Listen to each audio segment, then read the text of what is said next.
All right, Brennan Taylor here, True School Sports. I'm with the one and only, one of one, the man himself, Rick Glaser. What's good, Rick? Happy New Year to you. Happy New Year to all your listeners. I'm glad to be on the show. I know there's one gentleman that's listening tonight out there watching and listening. His name is Gabe Lopez, and he's from South Brooklyn, and he's a huge boxing fan, and he told me he was going to come on your show tonight, and he was going to pay attention to whatever he could learn. Okay. And I told him that there was a better chance of him learning something with me on the show than with you without me. So let's not disappoint him, Brendan. He would still learn. He would still learn something. Okay. But your boy Gabe, he's taking some shots. He says, "Wow, Marlon's fan. I've never seen one of those before. We exist. We exist." Hold it. He's a Demetrius Andrade fan too. There's none of those either. Christ. There's none of those either. Tell everybody this story about how I always abused Demetrius and used to defend him, and then tell everybody what you said to me after they pulled out of those two fights. He gave up the title, and then wouldn't fight Zach Parker, and he gave up his title. I had to tell Rick at some point. I had to hold myself and tell Rick, I was wrong. I was wrong, and he's undefendable. But since you brought him up, Rick, because I was gonna say this later on in the show. I know one guy you were high on was Zach Parker, and he had a little boo-boo when he quit against John Ryder. Well, he listen. He didn't. There's a misunderstanding there. He did quit, okay, but he didn't quit. His corner pulled him out. He broke his hand in the second round. He didn't come out for the fifth round. Okay, He tried fighting with it, and the corners said, "No, we're not doing this." The corner stopped the fight, not him. Okay, let's get that straight. Even before they pulled him out, the body language, I know, because he had the body language because he had one hand. That's how could only use one hand. John Ryder didn't even get out of second gear, and he beat him up. Hey, listen, when you're fighting with one hand and a guy that crowds you, now, mind you, if he would have fought a guy that boxed from the outside, he wouldn't have had the same problem. But when the guy's coming in on you, you need both hands. So that's just the way it happened, But yeah, I'm high on John Ryder. I'm high on Zach Parker. He'll come back. He'll be just fine. Get his hand fixed, and he'll be back. A year from now, he'll be in an important fight again. Hey, to each his own. But a great man once told me a true champion can adapt to any situation. The corner pulled him out. That's all there is to it. That I can't. It's not. The kid did not quit. The corner pulled him out. I'm friends with the manager. They made a decision to pull the kid out. Okay. Or they say over there, yank him out. Yeah, yank him out. Yank him out. Well, you mentioned Andrade as well. He's fighting this week. So I know you're very excited about it. He's taking on Desmond Nicholson. Yeah, 168 debut. I'm not. I won't be watching. I'm not going to watch a woman beater in Tank. I'm not going to watch Demetrius. The whole show's a flop to me. Gervonta Ennis versus Karen. Come on, please. Yeah, guy's got a woman's first name. It's not even a good start.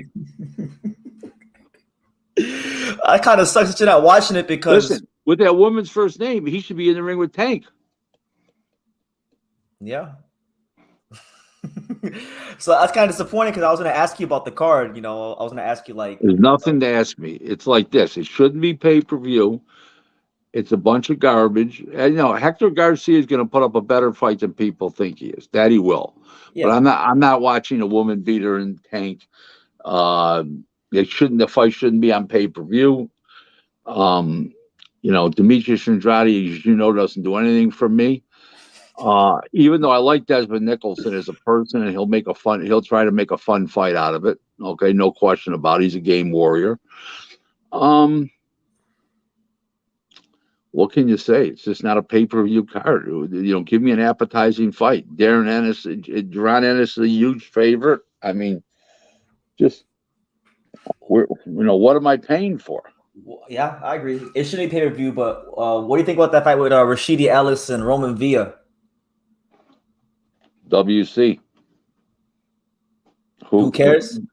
Yeah, what's that? Yeah, who cares? All right. I mean, Rashidi Ellis, come on. The guy wouldn't fight Virgil Ortiz after he beats Alex Rocha. The next level is Virgil Ortiz. He wouldn't get in the ring with him.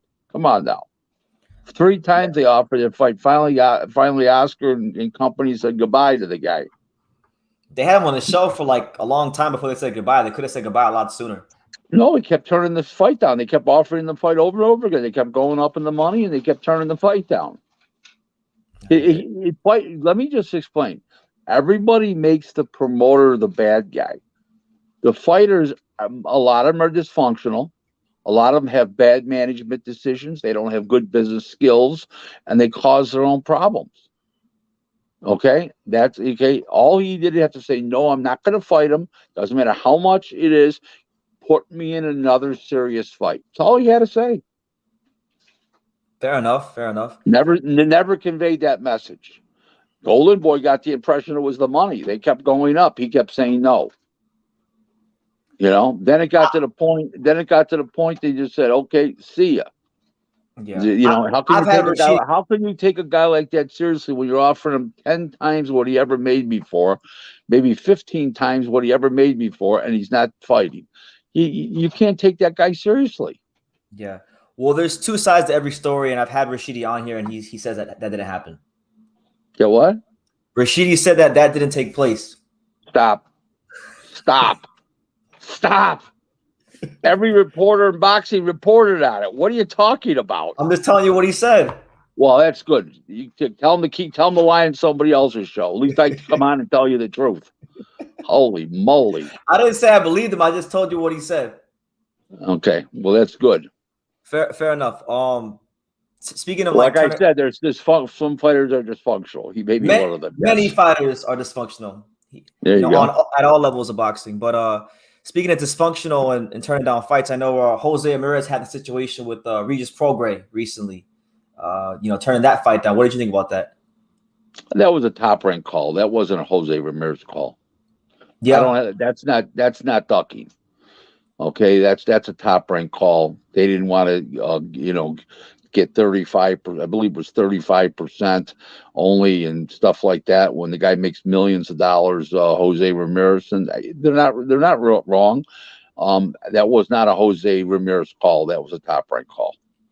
Just is that strictly due to the Probellum situation with Prograis being with Probellum? No, I don't think so. I just think that they have enough fights in house for Jose Ramirez where they can pay him, $1 million plus, and he's got Richard with Comey. He can fight coming up. I believe he's going to fight. He can make a lot of money without fighting Prograis, and if that went to purse bids, it's not going to be anywhere near $1 million. So then they would have to chip in. So they said, why are we doing this? Let's go just fight. What do you call it? And then maybe they're going to fight, Teofimo. Who knows? You don't know. But, they can keep it all in house and ESPN will be happy. If it went to purse bids, who knows what would happen. Okay. We got our first question for you, Rick. Someone asked, bigger disappointment, 147 or 135? Well, 135. 147. It's not even a contest. Yeah, because, the whole Crawford Spence. Yeah, you got to remember something. Haney's about to fight Loma. They're going to make that fight. Okay, so that's one down. Garcia is not a diva at 135 because he's a 140 now. Teofimo moved up to 140, so it's not now. Shakur, he's going to fight everybody. He doesn't care. He's old school. He's the Marvel, even though he doesn't have Marvelous Marvin Hagler's style of fighting, but he's got that mentality that I can beat anybody and I'm going to fight everybody. So, 47's just at a complete standstill. It's gotten to be a joke. I hate that weight class. It's gotten to a point where I like the fighters, but I just hate the way they've basically frozen out of the big fights. Virgil and Jaron Ennis. Virgil's fighting Stanionis now. Who knows who's going to win? That's an unbelievable fight. That's a fight I can't wait to see. Yeah, it's going to be a tremendous fight. Lot of punches with bad intentions are going to be thrown in that one. So that's what they both throw. That's what they both throw. So serious power punching and everything else, Yeah, no, absolutely. They also want to know from you, Rick, how do you decipher between a network duck and a fighter's choice to duck? Oh, is he or a promoter's choice from a network or a promoter?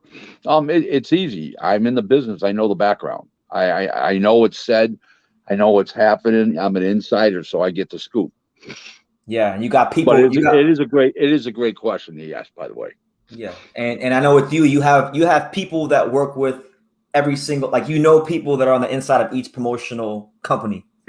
Everyone throughout any big one throughout the world. Yeah. So, and with you being so well versed in boxing, Rick, I saw your list. You had a couple lists: the bad guy list, the fraudulent list, the good guy list. Well, the fraudulent, it's the fraudulent four, like the final four in college basketball. It's the fraudulent four. So who's on that list and why? Who are some of the guys on that list? Well, Sarah Huntsman Fina, that's pretty obvious. She tried to be a fighter. Her first fight, she turned her back and quit in the first round. She tries to be a manager. She's a shit disturber. She doesn't know anything. She thinks she does. She just does wacky shit. And she thinks she's in the business, tells people she's a manager. She's not. She's an idiot. Yeah. John Bendinati, I mean, enough said about John Bendinati. I mean, the next time he tells the truth, it'll be an historic moment in boxing history. That Lank guy, passes out. He told everybody he was Don King's grandson. Don King didn't even know who he was. Never heard of the guy. The Lank Promotions guy? Yep. And then I heard him. Bad checks and doesn't pay people and vendors in the business and bad checks to fighters and just a hot mess. And who's the fourth one on there? I think was it Leonard? Was Leonard Ellaby on there? Leonard Ellaby, legendary. Legendary. No, how can you be around this long and know so little? And then lie about everything you say. The pay-per-view numbers of tanks. He says it does over 200,000 and it did 52,000. I mean, just come on. It's a funny thing. Tank's a very weird fighter in this regard. Most fighters their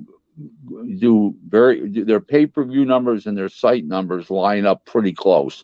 In other words, where they do big on pay-per-view, they big gates. He does unbelievable gates and does horrible pay-per-views because all the buyers on pay-per-view are cheating. They're all robbing the feed. So there you go. Absolutely. I know you had was it the bad guy list, which was a lot longer. I think it was like 10 people. No, that was 12. The good guy list, the bad guy list is 12. Yeah, who are some of the guys? Put it this way to you: it was easier to fight 12 bad guys than 12 good guys. Trust me. Was my guy Chris Glover at least a good guy? Because he won an award for being a good guy. I actually like Chris, and I've become friendly with him in the last couple months. He's actually a good guy. I really like him, but it's tough to put him on the good guy list when I've actually only known him 2 months. I got you. So he's new to the party. But next year he'll probably end up on the good list unless I slap him twice on the cheek. Yeah. Okay. Oh, here's a great question for you, Rick. One SSS says, what happened to Top Rank, Rick? Why do they keep doing these bingo shows at Resorts World? Stadium events don't count because it's not in America. Top Rank has no mainstream stars. Could you explain why they're in small venues? They're in small venues because ESPN wants the places to be packed and rowdy rather than big and half full. Okay, and they get a lot of money from ESPN, and ESPN calls those shots. Okay, and Eddie Hearn called them out on that, and Eddie Hearn knows the reason. Eddie Hearn just being a dick that he is, So ESPN wants them in smaller venues, so you get that close club effect, and you get on good fights and people yelling and screaming. Now they're going to go to the Prudential Center, which of course Stevenson, New Jersey. They expect to do a big crowd, and ESPN figures it was going to do 10,000, 12,000 people, so they're going to go there. Okay, so just to let you know, it's what fits. They go to Fresno and they do 15,000 people in Fresno. So it just depends what it calls for. They want a small. ESPN wants smaller facilities. They'd rather have small facilities and less people, than a big show, but have all the seats filled up and look busy and loud and close, and everybody's close to the action, and it's old school. Yeah. So it's just a simple matter of atmosphere and ambiance on TV. Of course. Okay. It's very important. Listen, what's more exciting? Turning on seeing 2,000 people crammed in, or is it or 20 or 10,000 people in a 20 seat stadium? Yeah. Okay. No, that would be depressing. Don't forget, in a 20-seat stadium, there's 2,000 seats on the floor, so that's 22,000. Now you got 10,000. It's no good.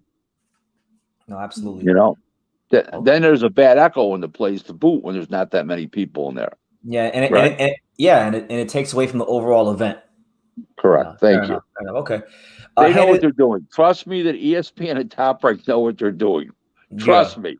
Yeah. Okay. And why don't they have any mainstream stars? They got plenty of mainstream stars. Yeah. I go by my brother-in-laws, just to let you know. My one brother-in-law is a boxing fan. That's Sonia's brother. And my other two brother-in-laws like boxing, but they're general sports fans. They know, they knew who, Crawford's not with them anymore. They knew who Crawford is. They know Shakur Stevenson. They know Teofimo. They know Loma. They know they know the fighters and who they are. They know the guys on the ESPN platform. What's that? I'm saying they know the guys that fought on the ESPN platform. Yeah, because it's free. They can just turn it on. Bob Arum said, I'm doing Haney and Loma with no pay-per-view. It's going to be on ESPN, ESPN Plus. It's going to be on ESPN Deportes, and he's not doing pay-per-view.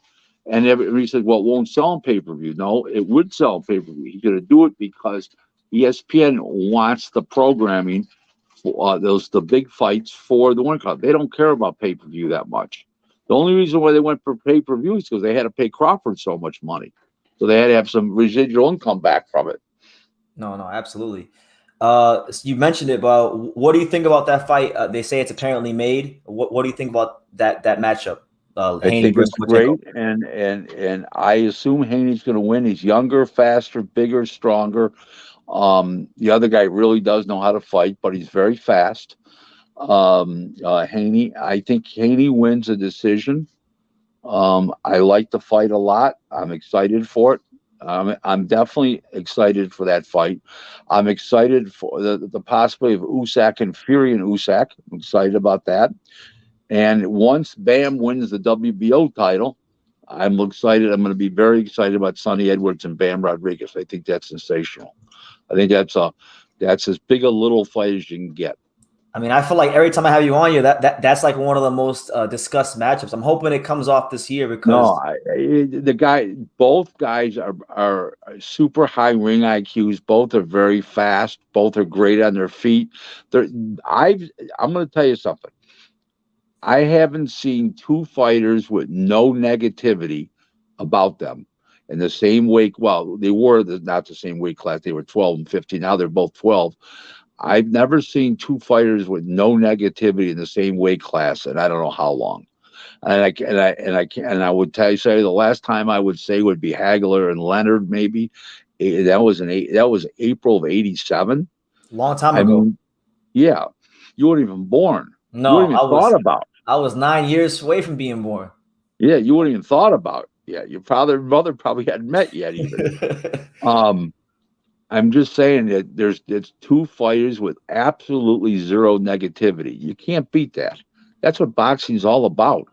I mean, could anybody say anything negative about the abilities of Bam? And when somebody might say, well, Bam's a left-hander. The other guy might say, oh, Sonny can't punch. Yeah. Fuck that. They're unbelievable fighters. They're both super high ring IQ, super fast. They're great on their feet. I mean, this is going to be a sensational fight, really. I mean, there's nothing negative about that fight, and they're both warriors. They're both tough guys, real fighters, not these Jamel Charlos and his Demetrius Andrades, and Spence. These guys. Spencer's a real fighter. Just Haymon allows him to fight. I got you. But your boy Rick, Gabe Lopez, he wants to know from you, what are your end of the year awards? Who did you have for Fighter of the Year, Prospect of the Year, Fight of the Year? That was all up. That was all up on Facebook. Where's he been? I don't know. Gabe, Bivol got the Fighter of the Year award. Bam got runner-up. The Fight of the Year was Conlon and Wood and Conlon was Fight of the Year. That was Knockout of the Year too. Getting blasted through the ropes. I mean, that really helped. Prospect of the Year, Keyshawn Davis. What can you say? It is what it is. Disappointment of the year, the disappointment of the last few years, Teofimo. Yeah, it's been like right now the way he's going, it's looking like he's going to become the Milli Vanilli of boxing. He had the one great night against Lomachenko, but then it's just been downhill ever since. He reminds me of the guy that just couldn't handle success. Yeah. And that's more important than how you handle failure, or just as important. You got to handle your success like you handle your failures. Now, I handle success wonderfully. How are you doing?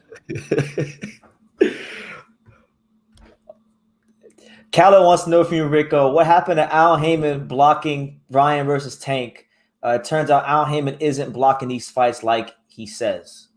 What's your response to that? What's your retort? Have you seen Tank and Ryan in the ring?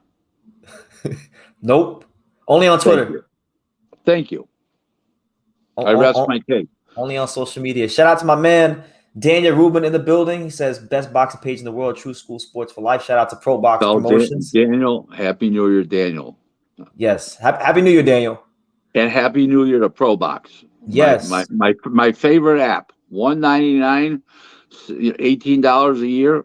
Listen, my wife gets a Caesar salad at this particular restaurant with no protein in it, $19. ProBox app is cheaper than a Caesar salad at this one particular 5-star restaurant we go to. There you go. What you used to always say on social media, he always said it's the best value since the Frosty. Was it the Frosty? No, best. It's now the Frosty used the Wendy's dollar Frosty was the best value in America. It's now surpassed by ProBox. Whether it's $1.99 a month or $18 a year, it's a bargain. I've got my ProBox app. My prescription's paid by the year. I love it. I couldn't do without it. I love ProBox more than I like Twitter and Facebook. Fights are good. They're fun. Announcing is good. The atmosphere is good. They're right up close to the ring, the fans. And you can't beat it for $1.99. You can't. And I look forward to every single. I don't miss a ProBox show ever. Listen, I'm not friends with Paulie. I barely know him. He knows me. Hey, how you doing? How you doing? But he's a tremendous announcer. It's great. No. Does great. Adds knowledge to. He adds charisma. He adds knowledge.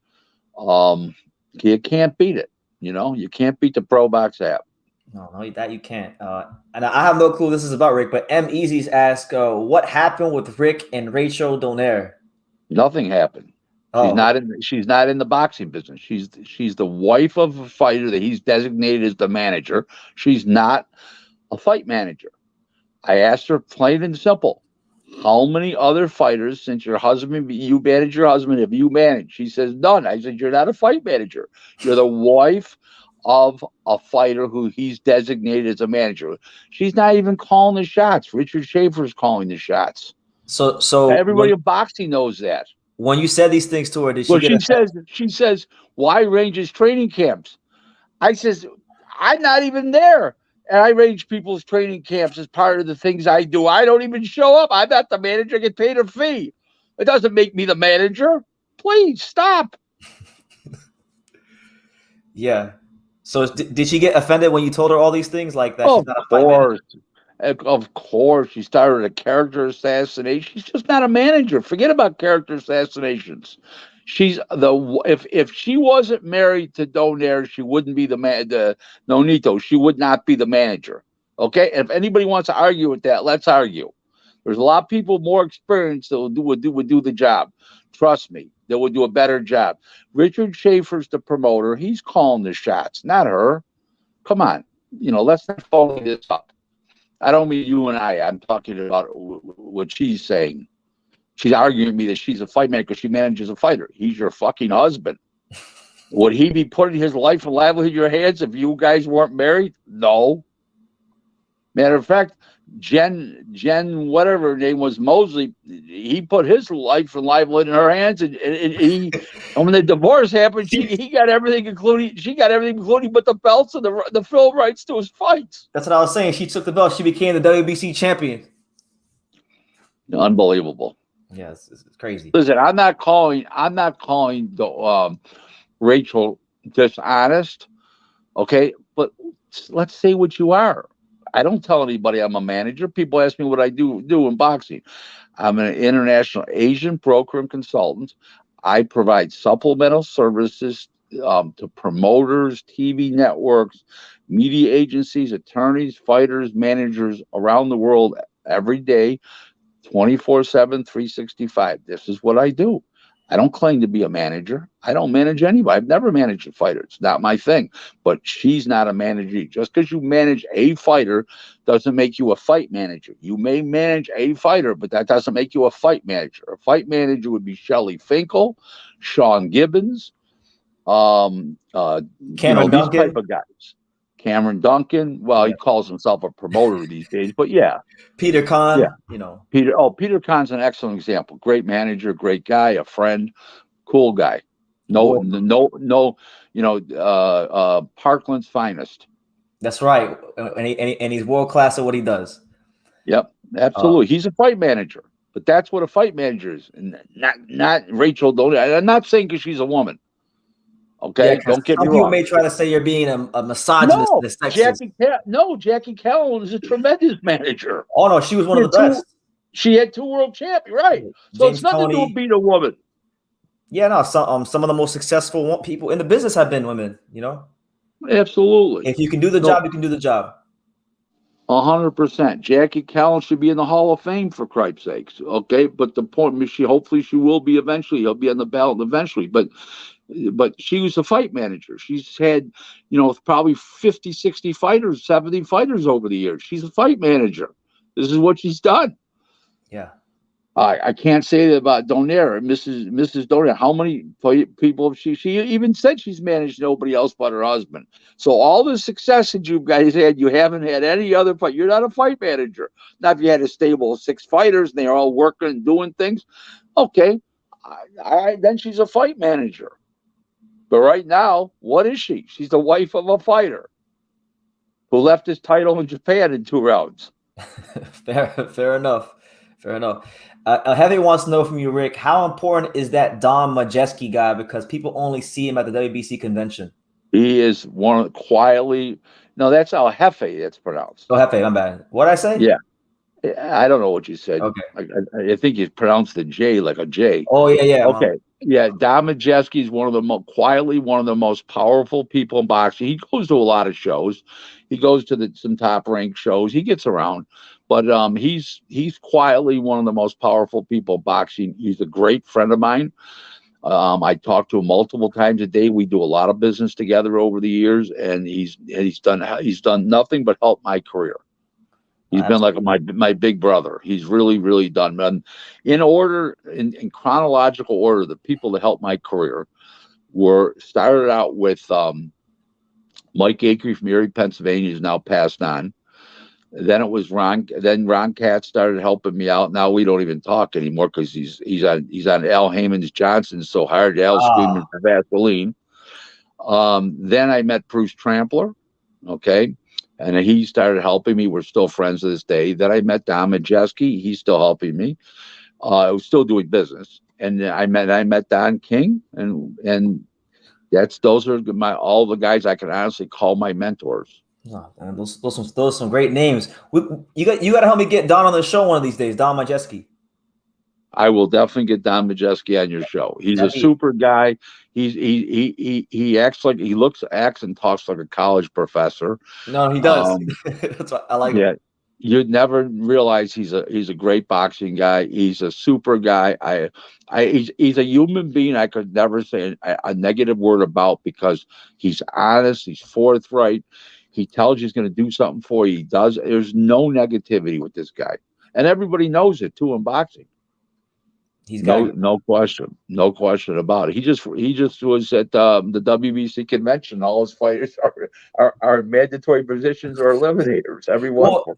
I noticed when he went up there and he spoke to Mauricio Sulaiman, it looked like that he had Mauricio's undivided attention, because you watch some of these other guys, Mauricio's not really paying them much mind. If Donald's mouth just moves, everybody pays attention, because he doesn't talk unless it's brilliant.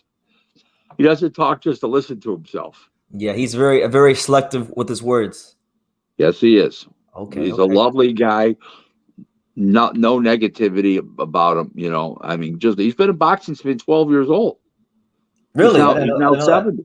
Yeah. Since 12. Okay. Since 12. I'll have to ask him about that when I have him on here. Yeah, he started writing when he was 12 and making up mind matches. Not in boxing as a business, but he was like doing mind matches and writing. Yeah. Then he started full time when he was like 16 years old. I mean, the guy knows his business. As my wife said, she goes, everybody in boxing should be the quality guy. Don Majeski would be in a much better place. She's right about that. Jesus. Yeah. Hey, shout out to Don Majeski. They want to know from you, Rick. What were your thoughts on Joshua Franco? Well, I didn't see the fight. Okay, it was kind of hard. It was easier to find nuclear codes than watch that fight. Right. Yeah, it's a shame. Top Rank, somebody should have picked that fight up. That could have been a fight Showbox could have picked up. I mean, not Showbox, ProBox could have picked up. What did I think of it? I didn't see the fight, but knowing how it works in boxing, if Franco went over there, got a draw, he probably won the fight. Well, Franco? Yeah. Okay. Yeah, it was a close fight. And for those that don't know, that's Bam Rodriguez's brother. Yes, that's the guy. That's his brother who we vacated the belt so he could become champion. That's what he says. Mm-hmm. Yeah. Hyro asked, "Yo, Rick, what is the relationship with Probellum and Top Rank? Because they made no bid on Zepeda fight, but made a deal with Paul Butler. Could we see Regis unify there with the champions?" And then he also said, since Probellum and PBC have a great relationship. Okay, so I'm going to answer that question. There's multiple questions there. Okay. Probellum bid on the fight, and so did Top Rank. Okay, no, Top Rank did not bid on the Zepeda fight because Zempher bid on it. That's why. Okay. Zempher bid on it. Okay, I don't think that had any reflection on Probellum. I just don't think they wanted to do the fight because I don't think that they thought that Zepeda would win. Okay, and why invest any more money in a guy that wasn't going to win? That's probably what they were thinking, which they were correct. Okay, that was the common logic amongst everybody. Probellum and Haymon have a good relationship, spearheaded by Richard Schaefer. So there you go. Okay, there you go, Hyro. Yeah, they got Stanionis. Yeah, remember that they have Stanionis together. Okay. Rick, one thing that I've been talking about a lot in my videos here recently is this whole situation at 122 with you got Stephen Fulton, who's supposedly gonna go fight Figueroa, but a lot of people want to see him fight Monster Inoue, who just was declared super champion by the WBO. Do not even think about that fight. No. Just get it out of my head. It doesn't look very promising, does it? No. Not at all, because I remember like a year ago or year and a half ago now, Stephen Fulton was talking about he would do this to Inoue, he would do that to Inoue. Al Haymon. Yeah, okay. That's a common denominator. If Fulton didn't have Al Haymon, Fulton would say, "How much is this fight? I'm fighting that motherfucker. He's a Philadelphia fighter. He's a tough kid. He can fight. It's Al Haymon." Yeah. Don't forget. Al Haymon's fighters fight at other promoters' shows or a unification match. They barely win fights. He's 4-19 against Bob Arum. 4 wins and 19 losses against Bob Arum. And Eddie Hearn, I think he may be 0 for life, close to 0 for life. I mean, it just doesn't work like that. I mean, these guys are PBC is like AAA baseball. It's the Durham Bulls, the Albuquerque Isotopes, and all those teams. Yeah. No, because I find it hard to believe that Fulton would avoid Inoue. You know, he's a guy that has taken Fulton's got balls down to his ankles. Well, let me run it this way. It's safer to be in a boxing ring than Inoue than walk down the street in Philadelphia in Fulton's neighborhood. Trust me. Yeah, if they did fight, would you give Fulton a chance? They fought at 122? No. This guy punches too hard. He's too accurate. He knows how to fight. He's super fast. He's got tremendous balance. Fulton doesn't punch hard enough to keep a guy like that off of him and teach him respect. Yeah. You need a guy like Alfredo Gomez when he fought at 122. Those type of punchers. That's what you need. Somebody that you're going to have to respect. You're not going to just be able to walk in on him. Fulton doesn't punch that hard, and all he does is move a lot. Yeah, and he's gotten into this habit because of the guys he's been fighting of fighting in the pocket a lot. So that could also be to his detriment. I can see Fulton being closer than, don't get me wrong, because he'll have more gumption to win than Paul Butler, but the foot movement, not be able to punch that good like Butler, it's pretty close. Even though Fulton's a better fighter and will put up a better fight and won't run and hold as much. Okay. But it's a similar type of fight. What do you think about how do you think Inoue is going to look at 122? Because he's a smaller guy coming up. Do you think he fills out and becomes a better fighter, more dangerous? So yeah. He'll be people don't get this in those smaller weight classes. When you move up in weight and it's only 4 pounds, you're fighting bigger guys, but you can use your legs more because you don't have to drain yourself to make those severe weights and stuff like that. The severe weight of 18, you'll be more relaxed at 22. You'll throw more punches. You'll have more foot speed. Your chin will be better because you'll have more strength and your legs will be under you. So it's actually could be a real help to him. Depends how much of a struggle he was at making 18. Okay. My man Victor Lee says Emmanuel Navarrete will be a tough fight for Inoue. What do you think? 38 different weight classes. What's he talking about? One's going to 30 and one's going to 22. Yeah, he's at 30 right now. Yeah. Come on, Victor. Come on now. Yeah, Navarrete's fighting what? Who's he fighting? Liam Wilson, I think is the guy's name. Yeah. The guy's a 30-pounder. He's fighting at 30 pounds these days. He just moved up from 26. The other guy's going from 18 to 22. I mean, if you count, the one guy can maybe still make 18, and the other guy's making 30. That's 12 pounds. That's 4 weight classes. Come on now. Yeah. Fulton always keeps his back on the ropes. That would spell disaster against Monster Inoue. Yeah, he doesn't always keep his back on the ropes, but when he does gets pressured, he goes back there, and that's exactly what it would happen. Correct. And there's no rope-a-dope. Don't worry about rope-a-dope. Rope-a-dope happens at heavyweight type fights, with big, slow, ponderous guys. It doesn't happen little guys. There's no rope-a-dope. Yeah, and we kind of saw how that worked out with Brandon Figueroa. I like that name. I like that name, 93 Octane. Yeah. Yep. I'm super premium. Okay. Butler is a pure taxi driver. At least Fulton stands a chance. No, he's better than Butler. Butler's not a taxi driver. Not a taxi driver. He's not. Butler was a 2-time world champion. Butler's a legitimate fighter that wasn't going to beat Inoue and looked to go the distance and failed at that. So I don't agree with that at all. That was the most impressive thing about that fight, the fact that Paul Butler fought in survival mode and he knows how to survive, and Inoue still found a way to break him down. Because we've seen a lot of fighters, they fight guys like that and they can't get him out of there. Yep.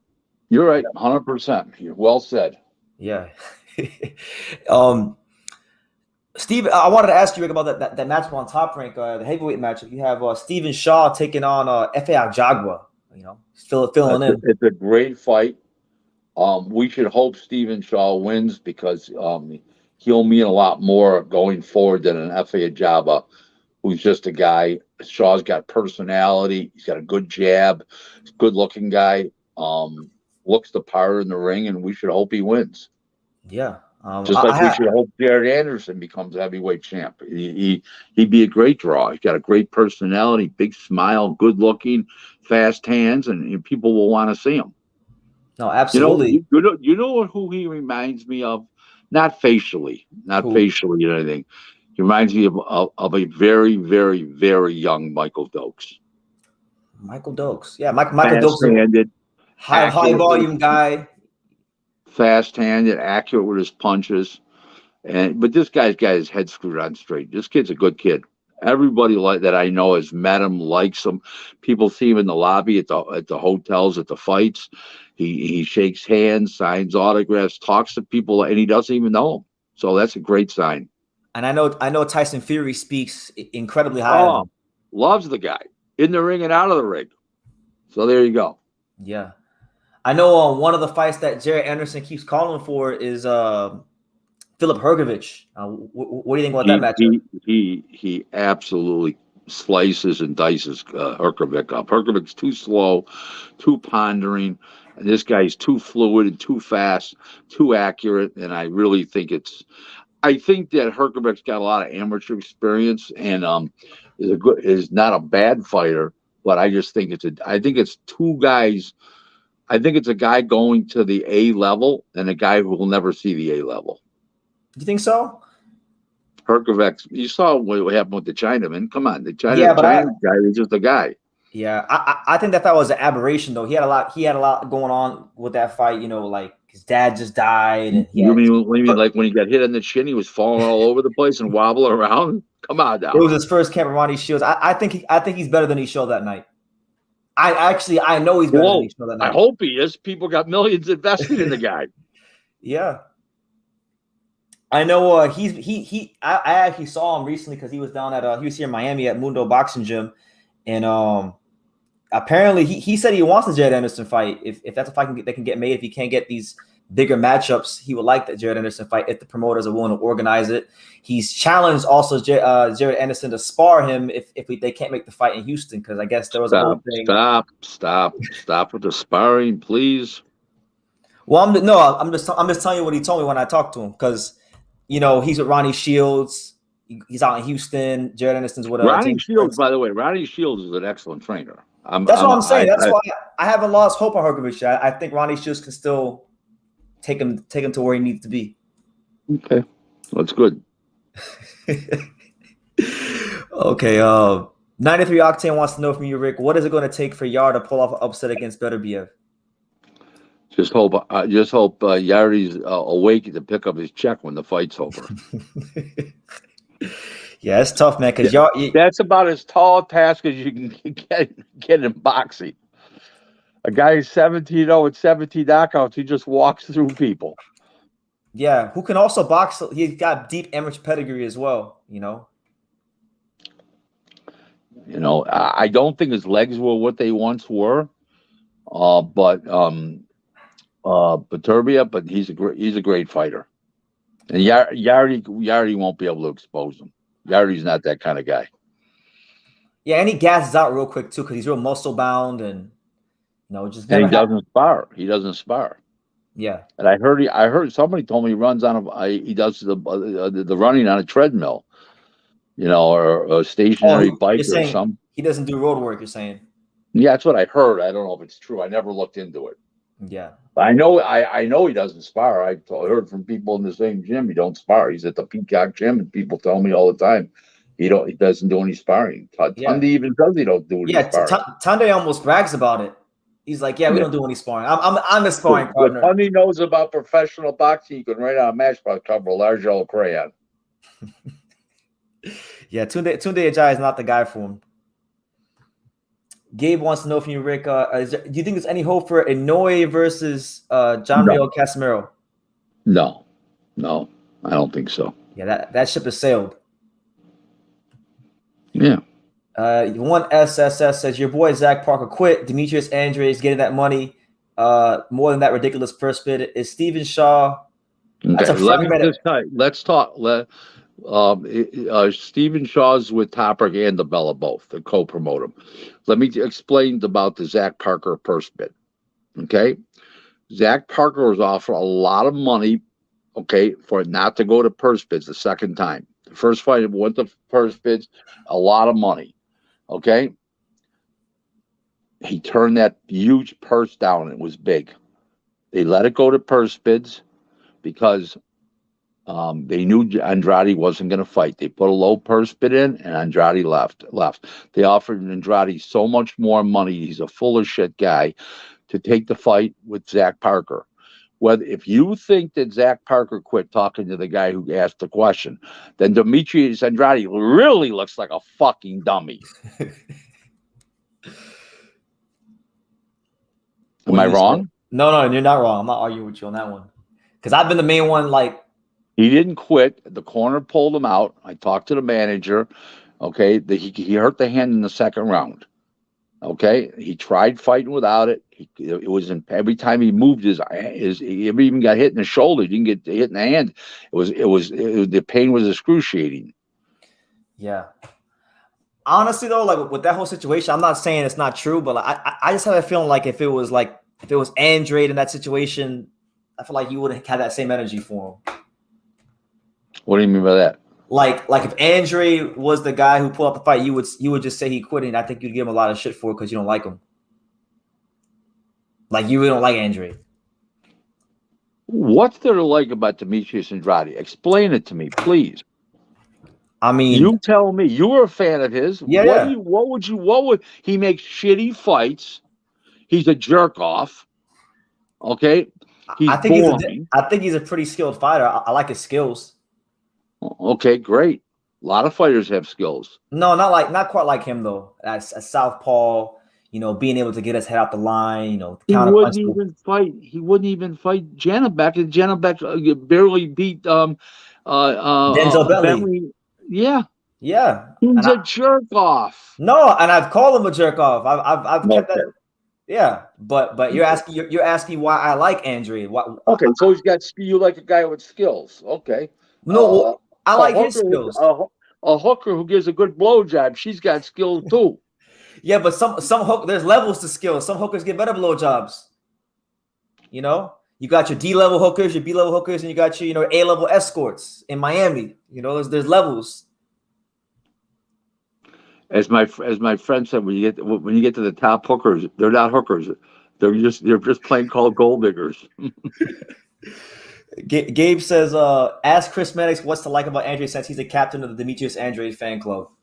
Oh my God. I mean, poor Chris. I like him, but boy, and he's a very likable guy. But Jesus Christ, I mean, come on, get off that Johnson. Oh my God. I mean, as a fighter, not the business stuff. As a fighter, he's a A-level fighter, skill wise. There's no debating that. Okay, so let's determine what he is right now. He's an A-level fighter. But we don't know what he is right now because he's fighting at 168 with no heart. Okay, and a pea size for a pea brain. So does Zach Parker not have any heart? Because you could say they pulled him off the fight, but it looked like he quit to me. He didn't. He didn't quit. They pulled him out of the fight. He was fighting from the second round on with a broken hand. Demetrius Andrade has had injuries, have been nicked up, and he found a way to grind it out and win.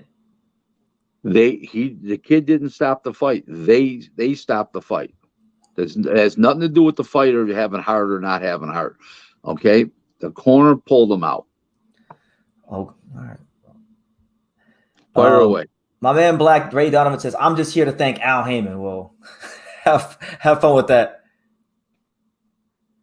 My man King David says they're hating. This hating motherfucker says doesn't have anything credible to say about Demetrius Andrade. Why would I?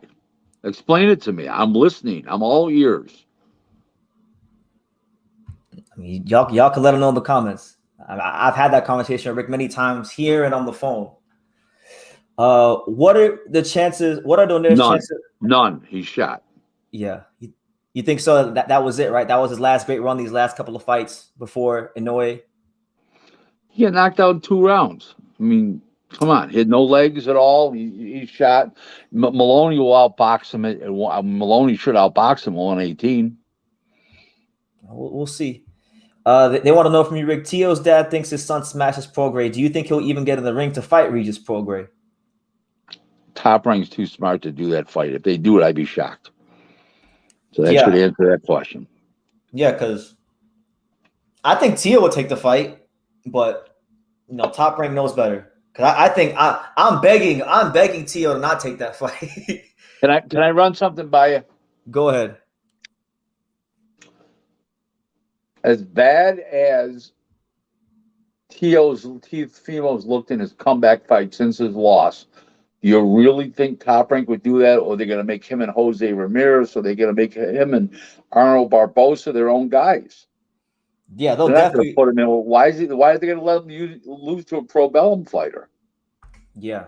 Well, I think they'll definitely look to make that Jose Ramirez fight because I know Jose Ramirez only has like 2 fights left on his deal. Mm-hmm. It's coming to an end soon. It's true. Yeah. Hawker Mustang says only BT and Punch Drunk are the only guys that think that Demetrius Andrade is an A-level fighter. Well, I think they both think he's an A-level fighter, which he is an ability. But he's not an A-level fighter, and he makes horrible fights. He's got no brains and no heart. I mean, what more can you say? I don't think it's fair to say that he has no heart as far as in the ring whenever he's fighting, because he's done his job. Whoever they put in front of him, when a fighter fails to fight fights that he's supposed to fight, gives up his title, and then when he can make the weight at 160, that's having no heart. Okay, you think Marvin Hagler would have done that? No, he wasn't in a position to do that. You think Tommy Hearns would have done that? Ray Leonard, Roberto Duran? Come on. This guy's not a fighter. Fighters don't do that. Fighters don't say, here's the belt back. I'm just going to move up when he can make 160 still. He even admitted he could make 160. I'm not defending him. I'm not defending him for that move. I'm just saying when he's actually in the boxing ring, he's never shown that he's never had heart in the ring. He's never been under pressure. He's fought all hobos. Who's he ever fought? That's a challenging fight. I mean, he got dropped against Vadas Martirosyan, who was a top contender at the time. Like, I'm not saying he's a killer, but I'm just saying like that wasn't no bum, that wasn't no pushover. How many rounds did Martirosyan go with GGG? You can't compare that though. They fought it was 2 rounds, but they fought at 160 and he was inactive for like a couple of years. So it wasn't like injury. No, you're right. No, you're right. Okay, so if he was active, he would have lasted 4 rounds. Okay. Maybe we don't know. I'm just telling you that those were 2 different Martirosyans, so it's not fair to use that against Andrade. If we're being honest and we're being fair. We're being honest and fair. Yeah. We're being honest and fair that we've been talking about this putz. Okay. Well, on a more positive note, Rick, there's a lot of good young fighters in boxing right now. Are there any guys you feel like will break out this year? Do you have any breakout fighters? I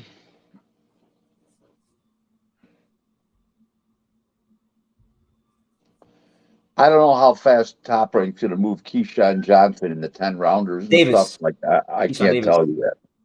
What's that? You said Keyshawn Johnson, like the receiver. Keyshawn Davis. I'm sorry. Keyshawn Davis. Yeah. Johnson's Davis. Yeah. You're right. Keyshawn Johnson, if they move him in the 10-rounders this summer, I could see that happening. Okay. How far do you think he's from a world title? Because it seems like they're gonna move him quick. He's going to end up fighting for a vacant WBO 135-pound title when the chance comes. Okay. Fair enough. Gabe says that he believes Xander Zayas will also have a big year, which I think so. He should. He should. I think he's got a great trainer. Okay, Javier is an excellent trainer. Santano's a great trainer. I just don't think the chemistry's there between the two. He's starting and stopping too much in the ring. He's not flowing with his punches, and I just don't. It's not working. I think they got to bring somebody else in to work with Javier because it's not working well. Yeah. Okay. He's not improving. That's fair enough because I feel like as he stepped up in competition, these little gradual step ups, his defensive responsibility's been getting hit a little bit too much for my liking. There's definitely some weaknesses there on display. No question. Yeah. I was talking to somebody about this like 2 weeks ago. I'm just glad I'm not the only one that saw it. Well, I know a thing or two about boxing, but like he's he's a guy that, people aren't going to really highlight those things because he's winning and he's the savior of Puerto Rican boxing, supposedly, and all these type of things. But I wanted to pick your brain, Rick. What do you think about maybe him? I know it probably won't happen. What have you been doing? What have you been doing since 11:30? Almost an hour. You've been picking my brain. Now you want to announce you're picking my brain? You should have started at the beginning of the show. Come on, fire away, big boy. Marcus Valle. I don't know what your take on him is, but he's good. He's a fun fighter. He can punch. He's exciting, and I hope he goes a long way. He seems like a quality kid. I got nothing negative to say about him. I will see how he does going forward, but so far so good. How do you think he'd match up with Xander if they ever fought at 54? Isn't Valle's really 47? He fights like a 50-51, but he's 47. Yeah, he's kind of a tweener right now. Yeah, no, he's a 47 because if he was in a real fight, he'd be 47. Okay. Well, I had someone on here recently talking about that matchup, so yeah. Let me see. We got another question here. Rick, is it true that the Zone is putting up the money for the Tank fight and PBC is producing it? What are your thoughts? Not true at all. The Tank. The Tank and Ryan Garcia fight is he talking about? Yeah. I don't know what the financial arrangements are. I don't see that to be true. No. Okay. Where is this man's question? Where is it? If the fight even happens, I'm very pessimistic about that fight. Yeah. Hand history of all says. Hold on, Rick's. Can we get Rick's thoughts on Jamel pulling out the Tszyu fight due to a supposed injury? Plus his thoughts. He forgot the comma. I know. Yeah. What are your thoughts Can we get Rick's thoughts on Jamel pulling out of the Tszyu fight due to a supposed injury, plus his thoughts on Tony Harrison replacing him, and how does he? I haven't heard he replaced him. Have you heard anything? No, he gets all that's happened is he came out on social media and said that he'd be willing to step in, but nothing official. Why would the guy's number one in the world for Charlo? Why would he want to go fight Tony Harrison beforehand? Well, because his manager Glenn Jennings said that he doesn't want to sit around and wait for Charlo. No, but why do you fight a Tony Harrison? You fight a guy that can't punch, that's a little on the green side with a good record. You don't fight an experienced guy that can punch. That's my point. Okay, fair enough. I think it'd be a good fight, but they probably won't make it though. But it's not supposed to be a good. Oh, Valle went up to 54. Okay, there you go. Yeah. I think Valle and him would be World War III because I think he's a gunslinger, Valle, and the other guy gets hit too much. Yeah, Xander, It's a good fight. Be a big fight for once they both build up to a certain level, be a big fight for like Madison Square Garden, for the Puerto Ricans, Yeah, that's what it's all about. Ain't it? Putting asses in the seats. Yeah, moving the numbers. Let me see. Do you think it was a mistake for Ryan to pull out of the January fight? Absolutely. A very dumb decision, especially with so many things up in the air. Haymon being involved with Tank Davis. That fight's not signed. He's facing 2 trials or two different criminal actions. I mean, come on, this guy's a hot mess. Tank Davis. Why would you pull out of some easy money to fight just a regular guy? It's crazy. And not just that, his timing, when a fighter is inactive, their timing gets affected. So, he's doing himself a disservice, even though it sounds cool for social media. It doesn't sound cool for social media to pull out of a fight. No. When he says I don't need to tune up, I'll knock Tank out in 2 rounds. It sounds cool to the casuals. To casuals, yes. And to anybody who's in the business like myself, he sounds like a fucking idiot. Are there any fighters, Rick, from back in the day that kind of remind you of Ryan Garcia at all? Like not just style wise, but maybe the way he's been moving outside the ring? I hope not.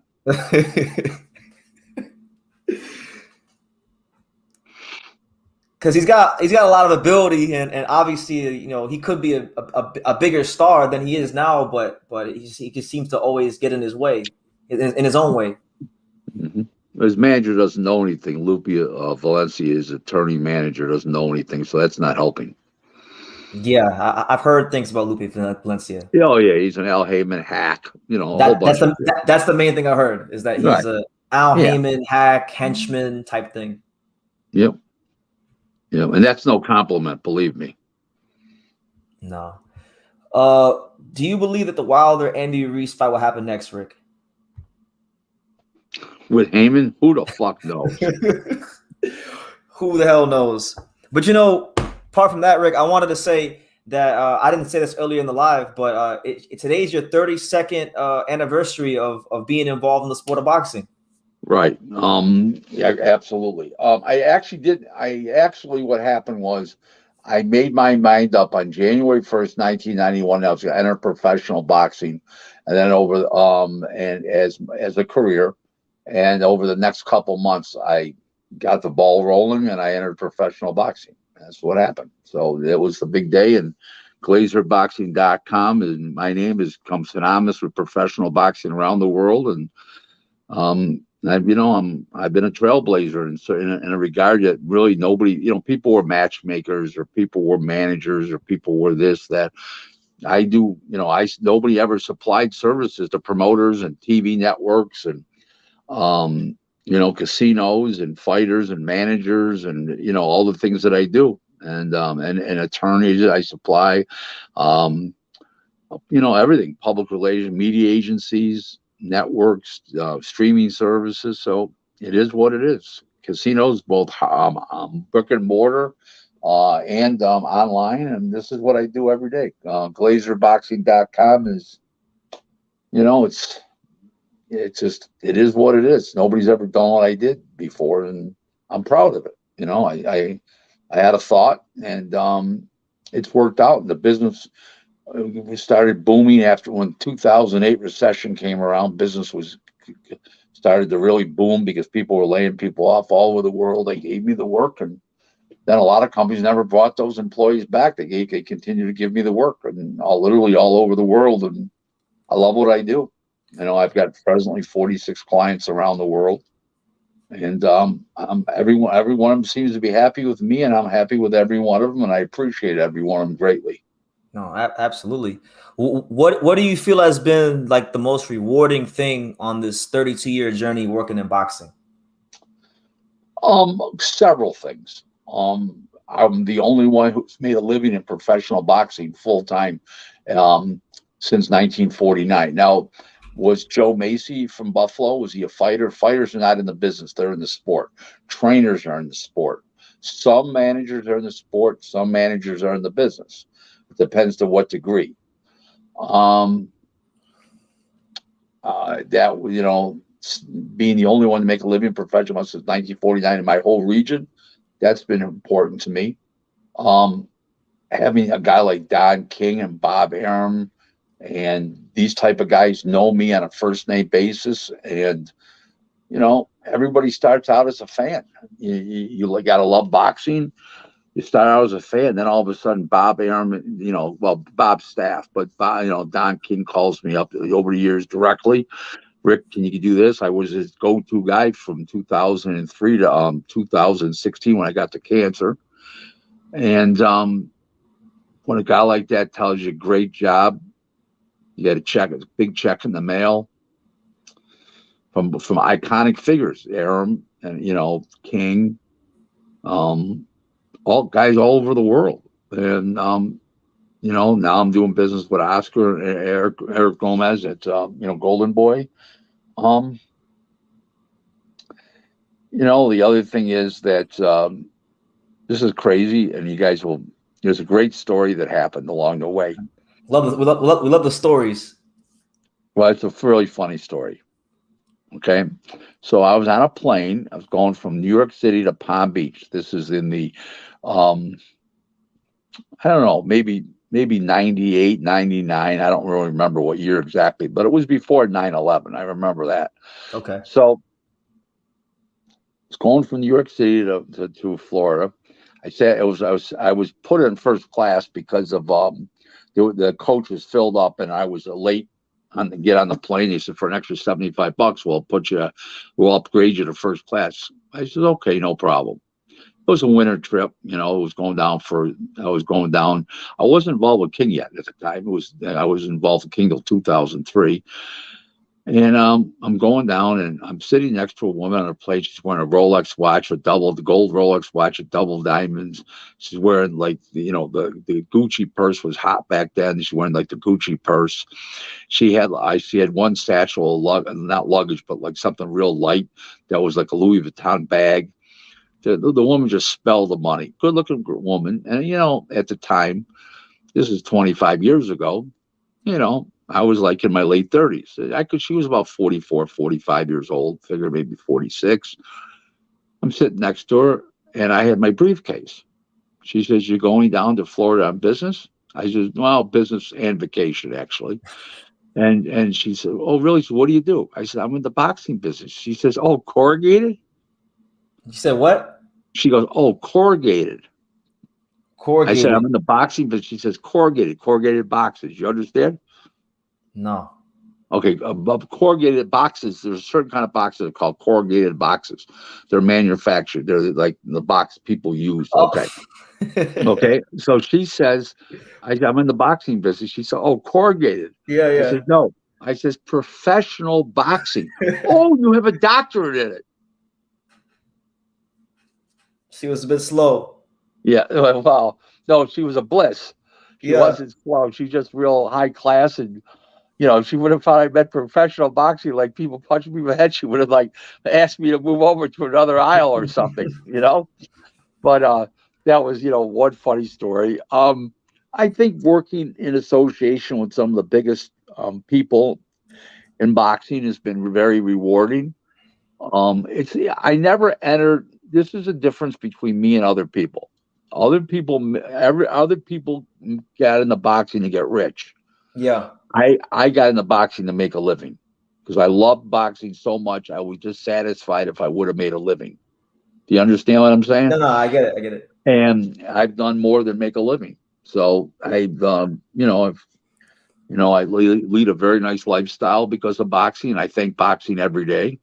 I thank my clients, and it's just been a great ride. I mean, I'm in the New York State Boxing Hall of Fame. I'm an elector in Canastota. I mean, it's an honor when they call you up and they say, we'd like you to be an elector, for the Hall of Fame. It's great.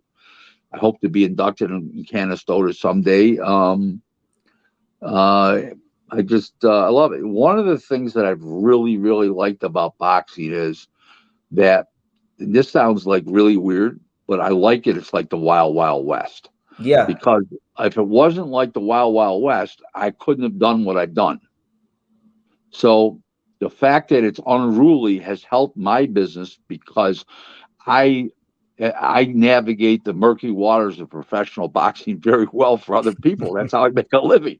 So the fact that it's so disorganized and so, so rough and tumble has helped me succeed in boxing.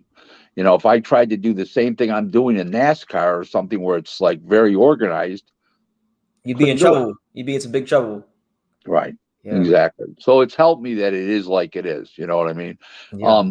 I'd like to see a lot of changes made. I'd like to see a health plan for fighters. Yeah. I'd like to see a 10-round for 10-round fighters. I'd like to see a pension plan. Guys who are 10 and 12-round fighters, legitimate main event type fighters. You can't pay pensions of 4 and 6-round and 8-round guy, but the 10 and 12-round guys a pension. Health insurance. Look after the fighters pretty much. Yeah. I mean, all the commissions should get together nationally and figure something out. The problem with boxing is that it's so top heavy. A guy's making $4,000 on the undercard and a guy's making, $50 million in the main event. Yeah. And it's too top heavy. They've got to spread the wealth out more. I would like to see something proposed that if you pay whatever you pay the main event fighters, some of that on these big cards, on these pay-per-view cards, so much money has to be spread out percentage-wise all the way down to the bottom guys on the show. Okay. Yeah, in other words, like if you're paying the main event, let's say $50 million that 5 million should have to be spent on the undercard. 10%, let's just say. Okay, for an imaginary figure, but 10%. So all of a sudden, a whole bunch of guys are working on the undercard. There's $5 million to spread out. One of these undercards now, the way they got it, there's $1.5 million or $2 million to spread out. Yeah, they got to kind of like break it up. Yeah, and you're also the fans are getting beat because the fights aren't as good. Yeah, there's not as much money to throw around. Correct. Yeah, quality control. It would help boxing. It would help the fighters. It would help the long-term health of the sport too, and the business. No, absolutely. You forgot to say that, man. You've been getting interviewed for like the last 5 years by True School Sports, the best in the world. Well, let's not get too carried away. It may have been 5 years. I don't know about the best in the world, but you're gaining ground. You're gaining ground. Yeah, you're not stagnated. You're moving up every year. You're well liked and well respected. I know guys that just think the world of you. Yeah, that's good. One guy said, "I think the world." I've never seen him stick his hand in his pocket except to pull his keys out. What did he mean by that? That cheap bastard. Yeah, I wonder who told you that. You know who it is. I have an idea who it is. So, another thing about boxing that's I'll tell you about that. I don't do any matchmaking anymore. I make matches for promoters and matchmakers, but I don't do matchmaking on a show, like a complete show, and be listed as a matchmaker anymore. But I'll tell you, when you make a great fight and millions of people watching around the world, that's an unbelievable feeling. When you make a bad fight and millions of people watching, you want to hide under a bed. What's like the biggest fight you've ever, I guess, Joe Calzaghe and Roy Jones. That was a direct result of my work. That was in that was in the Garden or at Garden on HBO pay-per-view. That's one. The Paul Spadafora fights. All throughout his career up until from 1995 to 2010, for 15 years. He was, I think, 45-0-1 under me. As I was his matchmaker. You do what you got to do every day. I love what I do, and you got to have passion for boxing. That's all there is to it. And you got to have the will to work. And one of the great things, and people say about me that other people say about me, that I can be a cold, intrepid bastard or the warmest guy in the world. And I think to be able to turn that on and turn that off depending on the situation is important. I've had people I've had shouting matches, and I tell the guy, "Listen, I'm finished shouting at you. I gotta go." The next guy calls him, "Hey, Billy, how you doing?" Like he would never even know. I was just yelling and screaming at the guy because I don't let that affect the next guy I talk to. Too many people let that prior conversation or a problem in their life affect who they talk. That doesn't happen with me ever. Yeah, you're in control of your emotions, and that's 100%. I may be mad at a motherfucker. So you cockroach, call them all kinds of names. Okay. I once told a girl, the guy fucked me over. I said, "I'll bet you've never fulfilled a woman in her life." I got so mad. He says, "Now you're attacking my sex life?" I said, so I can be nasty, but then the next guy calls up, "Hey buddy, what's up? We go to lunch?" Like nothing. I can't wait to see you. I'll be on the plane tomorrow. I can't wait to see you. You're gonna pick me up at the airport. And I'm like, people be standing in the room when I'm arguing, and then somebody will call and they go, "I can't believe that you just turned that out." I just, because why am I going to let the other asshole affect this good guy that just called me? Right or wrong? I like that case by case basis. You don't. Absolutely. So I'll tell you a Don King story about that. Go ahead. So one day I'm in the room with Don King. I'm yelling at this guy on the phone like nasty. Don is in his office. I'm in his conference room. Okay. Don comes in there. I go, "Hey, Don, what's up? Are we getting out of here? You're going to go to dinner?" He said, "Were you the same guy that just called that guy every nasty word that I even dare to use at times?" I'm afraid. I said, "Why?" now you ask me if I'm going to go to dinner. You got a big smile on your face. I said, Don, I'm hungry. What's that got to do with me yelling at that guy? That's right. It's time to eat. Well, you got to be. You can't let the prior guy or something in your life affect people you do business with. Absolutely. Okay.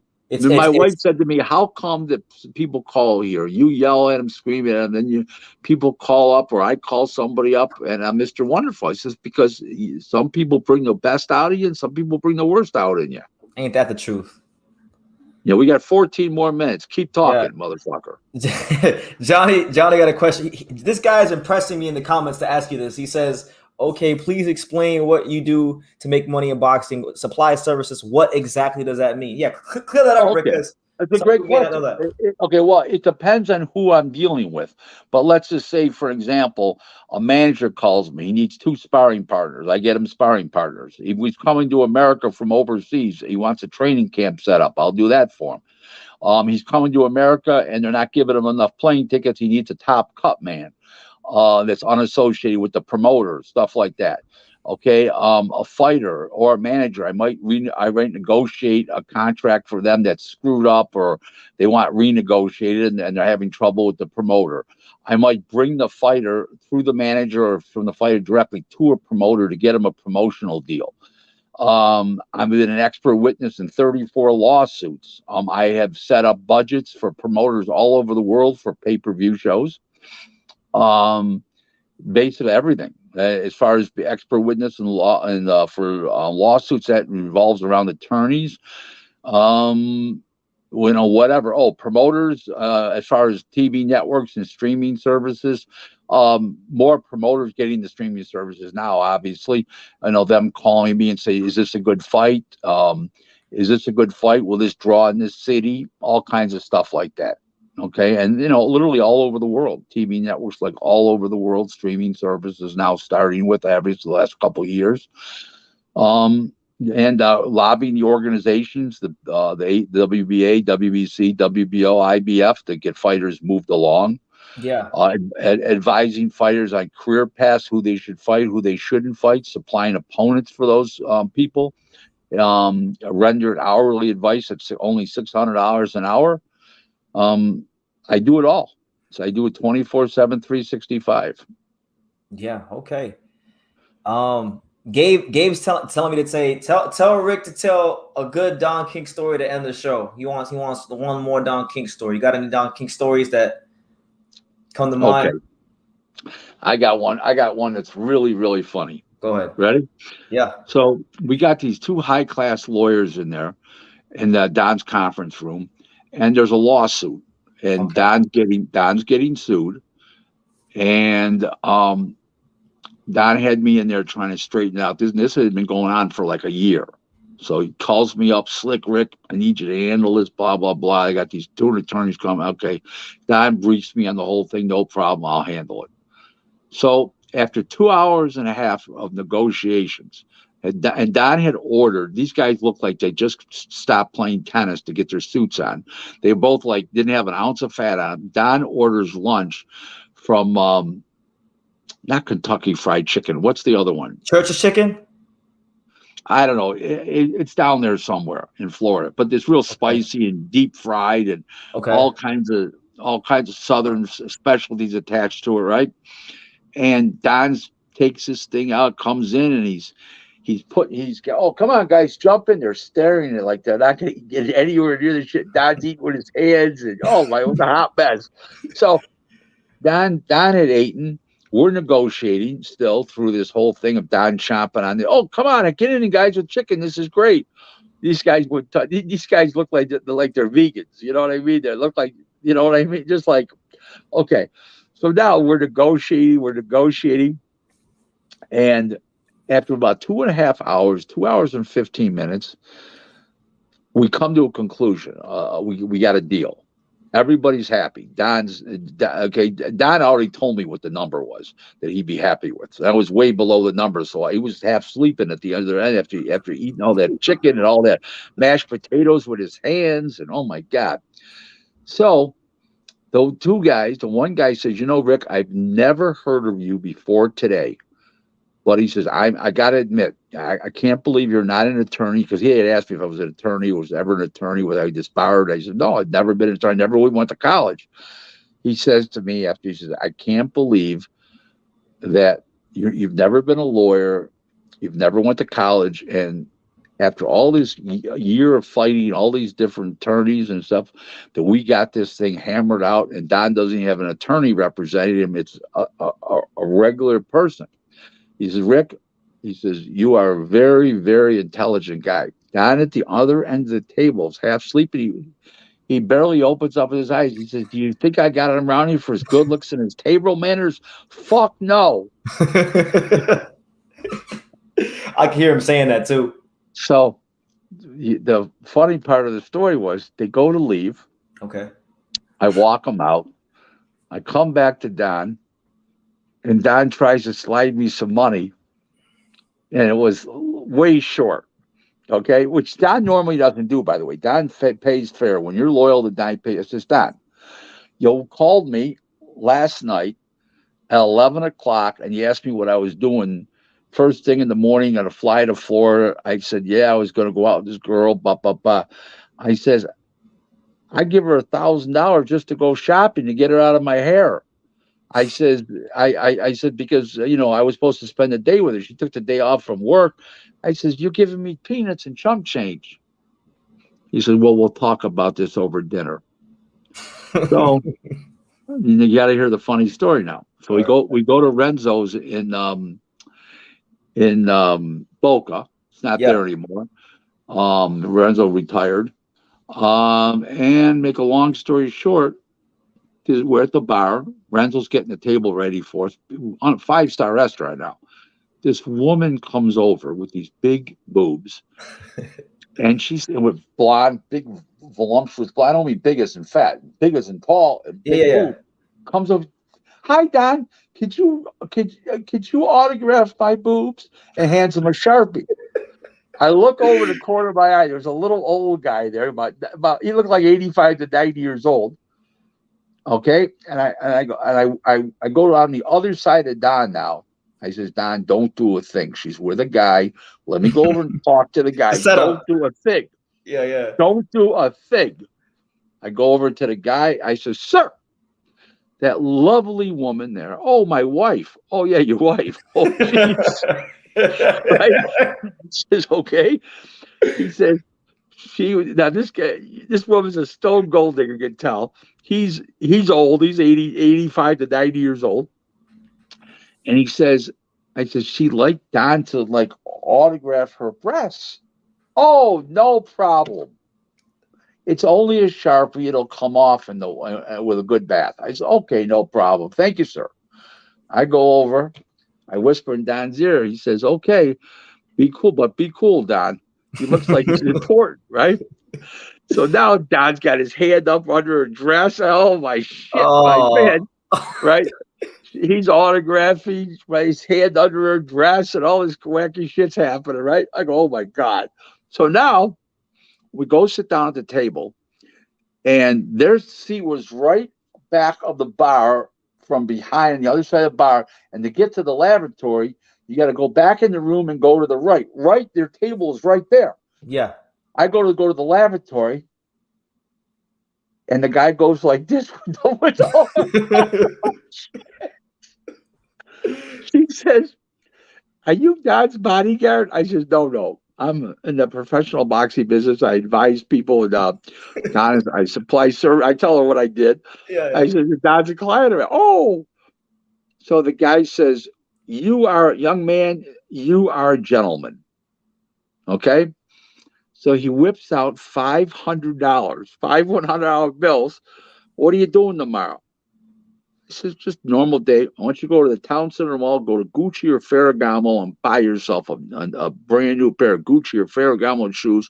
And remember me, I got him for. So he introduces himself. I find out the guy had sold a company to Tyco.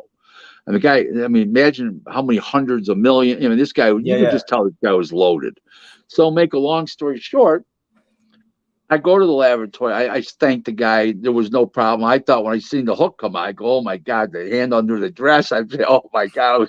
The Jew was going like this. You know what I mean? So now I put the 500 in my pocket. I run to the laboratory. I wash my hands. I take a whiz, wash my hands. I go back to Don. Where you been? He says, Don, you won't believe this. The guy, that woman's husband, he gave me the hook. I says, what do you want? He says, you won't believe what he did. He says, he gave me $500 for a pair of shoes to buy tomorrow at Gucci or Ferragamo. All of a sudden, I see Don take his hand like this and put his hand over here. He says, what's that? He says, aren't we partners? I go, well, yeah. He goes, where's my $250? He says, Don, what do you want me to do? Jump around on one shoe? He says, as long as I have my $250, you can jump as much as you want, because if you weren't with me, you wouldn't be in here tonight. It's a great story. I'm just glad you got. But he was only kidding. Okay, that's good. I'm just glad you didn't get clipped by you didn't get shot by the husband. I'm telling you, it was unbelievable. He went like this. The hook, I go, oh shit. I go, oh my God, right? And she said, are you Don's bodyguard? And she was excited when I said it, so I figured it was all right, because he didn't say anything after he gave the hook. It was her talking. So I knew I was in the clear. And then all of a sudden, I was the guy's hero, and he gave me 500, and Don wanted half. So there you go. Yeah, and it all worked out. That's a legendary Don King story. There you go. Thank you, Rick. Well, we got like 4 minutes left, man. You got any final message you want to give the people out there? Well, they got me blocked on Twitter right now, but I've noticed that, because I went to go check for the interview today. But if you go on Twitter, you follow me. I'll be back on Twitter soon. I've retained an attorney. I've filed an appeal. I've retained an attorney. It's unbelievable what they did, but that's beside the point. It's at Real Rick Glaser 1. Okay. And I've got like 5,600 followers. I've been on since January 2020. There's 11 fake Rick Glaser accounts on it. Don't be faked out. Don't be faked out. Often imitated but never duplicated.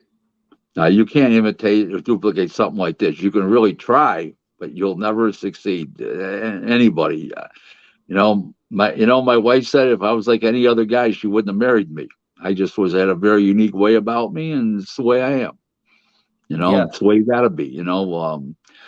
I tell it like it is. Don King had a great line about me. He says, Rick Glaser, I love him. He'd rather tell the truth when a lie would serve him a lot better. So, Well, I like that one story you always had where you said I guess you said like you with some girl one time, and then I guess she had a reputation for being a whore, and you were like, that's exactly why I'm here. No, that had nothing to do with that. That nothing to do with that. Yeah. She says to me, I'm trying to sleep with her, and she says, what about my reputation? I go, that's why I'm here. Yeah, that's one of my favorites. Yeah, thank you. Yeah. I've had that had nothing to do with that, but I'm gonna write a book someday. Not necessarily around boxing, just wacky shit that's happened. I went in the room with the mafia 3 times, the top guys in the real mobsters, 3 times, not knowing I was gonna come out dead or alive, and I'm still alive. So what the hell? Thank God for that. I was in 6 car accidents. I survived cancer. They told me I wasn't going to live. They told my wife I'm going to die, start making arrangements. And I was on my deathbed for 65 days. I had pneumonia and a pulmonary infection in my lung. Another time, I 8% breathing. I survived. They were reading me my last rites. I mean, I've had a very charming life. Yeah. Good shits, all the bad shits turned good. Yeah, I can't complain. I was in a car accident that when the state police showed up, or the provincial police, it was in Canada. They couldn't believe we lived. Yeah, so well, there you go. I'm just glad you made it. I'm glad you made it. Well, who would be on your show tonight at a holiday? Yeah. For an hour and a half. Yeah, Come on now. What better way will there be to kick off 2023 than to have Rick Glaser on the show? Especially on my 32nd anniversary in boxing. I'm 64. I'll be 65 April 17th. I'm looking forward to it. I got a great marriage. I love my wife. She's my rock. I have zero complaints. I do it all over again tomorrow, except this time I pay for the whole marriage license, not half. Yeah, I know you told me about that a couple times. Just joking around, of course. Yeah. Now listen, I want to say one thing. I want to wish everybody very sincerely. I want to wish everybody a happy New Year. I hope whatever you want to do this year, everybody, including you, Brendan, that you got everybody succeeds at what they do, what they want to do. I'm on Facebook. I'm on Instagram. Instagram is what is that? RealRickLaser.1 or something like that, or just RickLaser.1.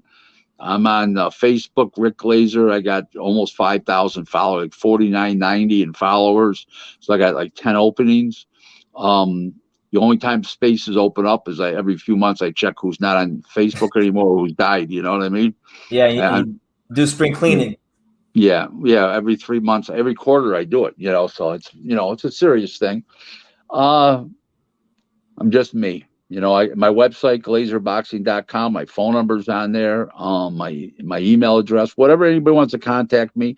If you're not in the boxing business, you're just a fan, I answer all questions for free. If you're in the business and you're attempting to prosper, then I charge. Yeah. So absolutely. Fight fans, it's for all boxing fans, it's free. I just want to let you know. You guys can call me. The number's on. The only thing I ask anybody to do if they're calling me is start out everything with a text, because I might be on a conference call. I might be where the lines are tied up. Just text me, tell me who you are, and just say, would you kindly call me back at your convenience, something like that. And as soon as I get off the phone, I'll call you back. Absolutely. Okay? All right, Rick. Well, and Brendan will tell you, I return every single phone call. He does. I called the guy back one time, and the guy says, I know you're mad at me and you hate me, but how come you called me? I says, because even jerk-offs deserve a return call. It's true. Thanks for having me tonight. Anytime. We don't do this often enough. That's true. Before I let you go, Rick, I wanted to say this, man. It's almost 5 years now since the first time I interviewed you, so I always appreciate you coming on here. I appreciate you having me. You and Coach Malachi asked some of the best questions, and I enjoy 99% of the podcast. And once in a while, a guy's a little dry or doesn't know what he's talking about, but I enjoy most of them. And they're good. As a general rule, I just have to watch out for the LBCCers, the Haymanites, the Earlsexuals, the Wilderettes, the those agenda Earlsexuals, man, they're fierce. They're dangerous. Yeah, they're very dangerous. They'll come shoot you, as you saw with Coach Malachi. They're dangerous. If they took out some of those Earlsexuals out of the state of Texas, the state would be a much better place. Trust me. Well, thankfully, it's a big enough state to where there's still nice parts of Texas. Yeah, they're spread out, one here, one there. Yeah, but thank you, Rick. Yeah. Thanks for having me. Happy New Year to everybody, including you, Brendan. Say hello to your father for me, please. Absolutely. And Brendan, we've never met in person, but I owe you a few lunches. When are you going to come to South Florida? Shortly. I've been down there a lot, actually, but I'm always in and out, and I'm working with somebody and don't have time. But I'll get down there with some time with my wife and stuff. And lunch or dinner is always on me. I know you don't eat a lot. You only weigh 122 pounds.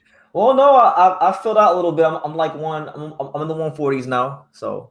Are you really? Yeah, been in the gym a little bit. So yeah. Now you're scaring me. It might be a Wendy's. Thank you, Rick. Have fun. I really enjoyed the show tonight. Great questions, everybody that asked questions. And Brendan, you asked some great questions, and I enjoyed myself. Thank you very much for having me. Thank you, Rick. Enjoy. Bye-bye now. All right, so there you have it, man. That was the man himself, Rick Glaser, man, kicking out the year in style here on True School Sports. I've been interviewing Rick. It's crazy. So time's flying by. The first time I interviewed Rick was like 2018. So we're going on 5 years now. I think it was like late 2018 when I interviewed him. So we're in 2023 now. So it's almost 5 years. Rick's a big part of what we got going on here on True School Sports. And I'll be honest with you, he's right when we say that we don't do these shows enough. So one of my New Year's resolutions is to get Rick Glaser on more consistently. And all I gotta do is call him and he'll come on. So that's what it is, man. Thank you guys for showing up. Thank you guys for being here. And yeah, just Happy New Year to everybody. It'll be a great year here on True School Sports. And like I say in every single one of these videos, you guys can love me or you can hate me. But I'm just a kid from Daniel. So until next time, take care, guys.